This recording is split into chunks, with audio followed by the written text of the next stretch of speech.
What's up everyone? Welcome back to the channel. Big news in Canadian fashion. SSENSE, the Montreal-based luxury e-tailer that once defined online cool, has filed for bankruptcy protection. Yep, the same SSENSE that was supposed to be the Canadian answer to global luxury e-commerce is now fighting for survival. So what went wrong?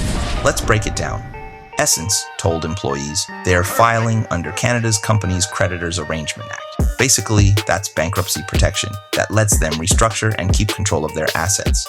CEO Rami Atala said creditors wanted to force a sale, but the company's filing is meant to buy time, stabilize operations, and fight for the future. But honestly, the cracks have been showing for a while. Sales dropped 28% in just the first half of 2025. They already laid off over 100 employees earlier this year, and the momentum hasn't come back. Now, one of the biggest hits came from Trump-era trade policies. When the US slapped a 25% tariff on Canadian imports, it crushed businesses like SSENSE that rely heavily on American buyers. On top of that, the US closed the de minimis exemption that let smaller packages under $800 enter duty-free. That loophole disappearing meant SSENSE customers got stuck with extra fees, making it way harder to justify ordering luxury online from Canada. For a company built on cross-border sales, that was a knockout punch.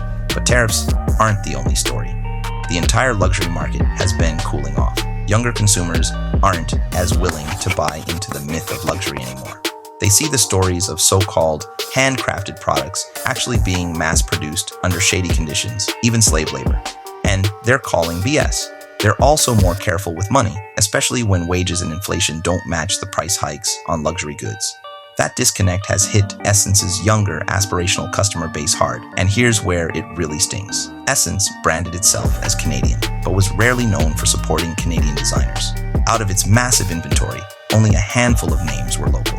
That might have worked back when chasing European and American brands was the trend. But times have changed, and now, with demand for locally made products on the rise and free from tariffs, the irony is impossible to ignore. All of this is happening while luxury giants like Gucci, Balenciaga, and Saint Laurent are also reporting major drops in sales. Even worse, LVMH houses like Christian Dior and even prized names like Loro Piana have been caught using slave labor, eroding the supposed artisan Italian touch. If the titans are struggling, you can imagine how much harder it is for an e-tailer without the same global reach or resources. Right now, SSENSE is still operating, paying salaries and promising to restructure, but its future depends on how the courts rule. They could survive if they adapt, or creditors might push for a sale.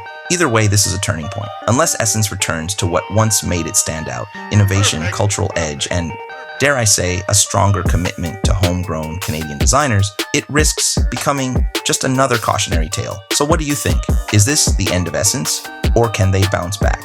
Drop your thoughts in the comments. Don't forget to like, subscribe, and hit that notification bell so you don't miss the next deep dive. Until then, stay sharp, and I'll catch you in the next one.